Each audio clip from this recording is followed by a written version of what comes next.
everyone, and welcome to the Millennial Revolt, an independent political talk show that seeks to bring a different narrative than the stale one we have going on right now in the mainstream media. So today we're going to be talking about the Syrian civil war, what's happening right now in Syria, and I think it's extremely important that we do discuss it, given the fact that it is extremely dangerous right now.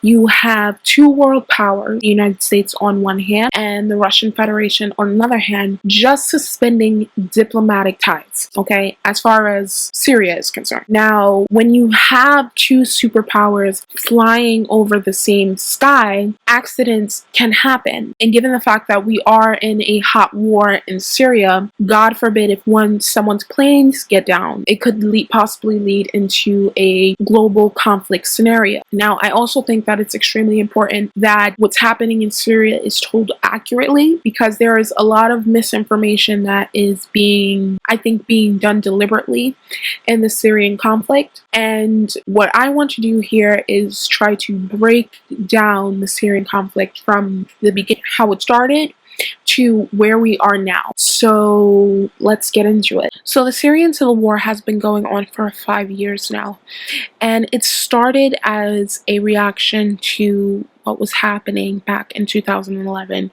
with what was called the Arab Spring, where a lot of people in the Middle East as well in North Africa was toppling some of the governments. Now, protests started back in a city of Dara. It's a southern city in Syria. It was against the arrest and alleged beatings of 15 schoolboys for painting anti-government graffiti on the walls of the school. After nearly 2 weeks of protests, President Assad accepted his government's resignation in a move to tackle the unrest, which was slowly spreading across the cities in Syria, which included Bainas, Homs, and the suburbs of Damascus. As part of wide-ranging reforms, Assad promised to lift the state of emergency that had been placed for most of 50 years and release hundreds of political prisoners. Yet his effort failed to stop the unrest, and demonstrations continued to gain momentum. So he did try to work with the protesters, but it was doing little to calm tensions, and as we know now, the protests and the civil war continued. I think it's important for people to understand that while there was protests against the government, anti-government protests happening throughout Syria, there was also protests in favor of the government and pro-government protests as well, but we didn't really see that on the news. And I think it's important that people understand that the whole country wasn't against Bashar al-Assad. He did have support and still does to this day have support from people in Syria. Now I want to show you guys a news report from RT back in October of 2011 to just sort of demonstrate what I'm talking about. I'm Marina Joshi. Welcome to the program.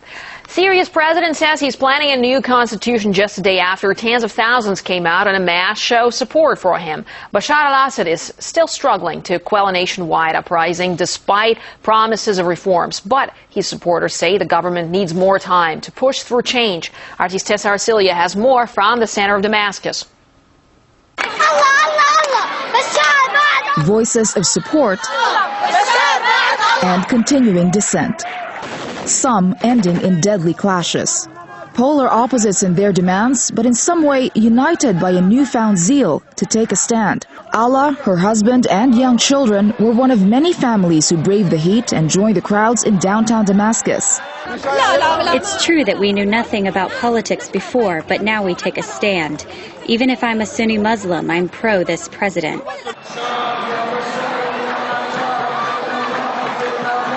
Ever since most people started revealing their political stance openly, some people would mock me and say, "Since when do you know about politics? What do you know?" There are divisions among family members. Some are pro-Assad, some are anti, but that's how it is.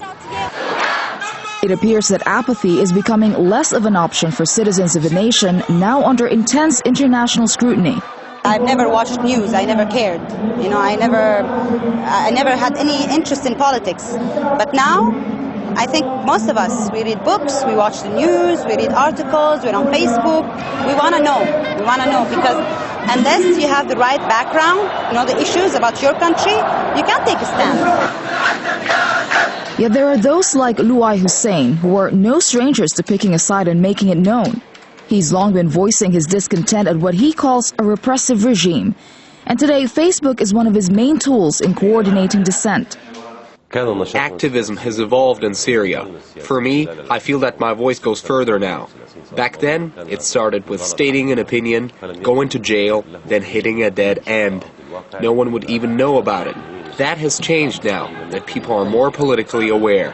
Hussein has been thrown in jail, says he was tortured, and finds himself constantly looking over his shoulder. I was detained for spreading the word on the violent crackdown in Dara, but I'd feel like a coward if I didn't risk my life, while those on the streets are doing so, asking for the regime to fall. A call staunchly opposed by those on the other side. Everybody wants, we all want changes, we all want reforms. Just give the government a chance, you know, give them time. While political curiosity and activism among Syrians are growing, whatever side of the divide they're on, people here see the future of their country is at stake. But all are adamant that that future is firmly in their own hands. Tessa Arcilia, RT, Damascus. So, in April 2011, activists across Syria geared up for what they called the Great Friday protests. They were hoping it would become the largest of the anti-government rallies that were happening across the country. On April 22nd of 2011, it actually became one of the deadliest of the protests to date, with 75 people being killed in clashes with security forces. In May of 2011, violence between the government forces and the opposition began to unfold. So the Syrian army started to deploy heavy armory into major cities to tackle the nationwide uprising. Now, both the EU and the US began to impose sanctions on Assad and his inner circle for the first time as attempts to stop the bloody confrontation between the government and opposition forces. So between August 2011 and December 2012, opposition forces tried to delegitimize Bashar al-Assad's government. He was facing widespread condemnation from the Arab League to the United Nations, but the Syrian president said he would not step down. He said that he would try to continue to make changes to the constitution to appease the demonstrators. He said, "Their words are meaningless. They speak this way of a president who was elected by the Syrian people and not appointed by the West. The president is not a minion of the United States. We have chosen political means of solving our problems within the first days since the onset of the events."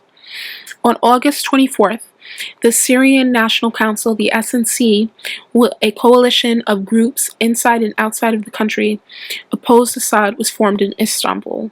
Now, Istanbul is in Turkey. An article written by Karen de Young and Anne Guerin back in October of 2012 said that the Obama administration has spent the past several months in secret diplomatic negotiations aimed at building a new Syrian opposition leadership structure that it hopes can win the support of minority groups that were still backing President Bashar al-Assad. The strategy to be unveiled at a Syrian opposition meeting next week in Qatar amounts to a last-ditch effort to prevent extremists from gaining the upper hand within the Middle East and to stop the Syrian crisis from boiling over. He said that the Obama administration envisioned the new Syrian leadership will include representatives of revolutionary councils and other unarmed groups inside the country. They said that territory along Syria's northern border with Turkey that is effectively under rebel military control is to be organized into an administrative zone with non-lethal assistance from the United States, France, and other like-minded governments. Secretary of State Hillary Clinton at the time made official what has been increasingly obvious: the US's disenchantment with the Syrian National Council, the exile-led organization that the administration had backed most of for the past year as the leading opposition group to Bashar al-Assad's administration.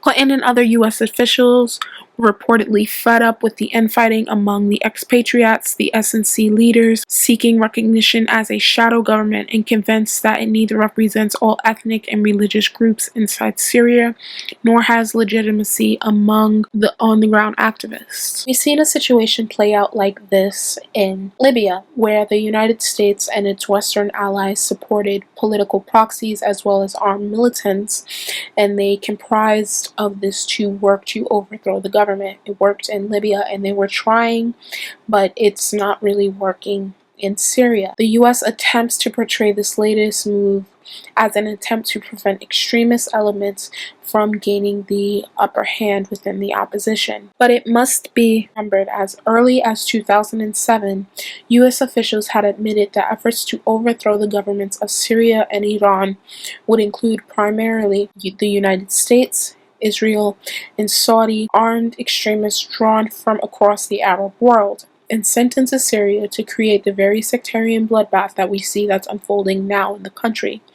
Rhetoric of freedom and democracy merely serve as a cover within which foreign military aggression is crouched. This was first exposed by Pulitzer Prize-winning journalist Seymour Hersh in his 2007 New Yorker report entitled "The Redirection: Is the Administration's New Policy Benefiting Our Enemies in the War on Terrorism?" In the report, it stated, to undermine Iran, which is primarily Shiite, the Bush administration had decided in effect to reconfigure its priorities in the Middle East. In Lebanon, the administration had cooperated with Saudi Arabia's government, which is Sunni, in clandestine operations that are intended to weaken Hezbollah, the Shiite organization that is backed by Iran. The U.S. has also taken part in clandestine operations aimed at Iran and its ally, Syria. A byproduct of these activities have been the bolstering of Sunni extremist groups that espouse a militant vision of Islam and are hostile to America and sympathetic to Al-Qaeda. Hersh also stated that the Saudi government, with Washington's approval, would provide funds and logistical aid to weaken the government of President Bashar al-Assad of Syria. The Israelis believe that putting such pressure on the Assad government will make it conciliatory and open to negotiations. So the link between extremist groups and Saudi funding was also mentioned in this report, and it reflects evidence regarding the origin and backers of similar extremists who flooded Iraq during the U.S. occupation, sowing sectarian strife and killing Western troops alike. In the report, Seymour Hersh also stated that Saudi Arabia's Bandar and other Saudis have assured the White House that they will keep a very close eye on the religious fundamentalists. Their message to us was that we've created this movement and we can control it. It is not that we don't want the Salafis to throw bombs, it's who they throw the bombs at. Hezbollah, Mottaq al-Sahra, Iran, and at the Syrians, if they continue to work with Hezbollah and Iran. October of 2012, Syrian Ambassador Nawaf Fayez had claimed in the midsummer of 2012 that the Syrian government had been behind the influx of foreign terrorists that entered Iraq during the later phases of the US-British occupation of Iraq.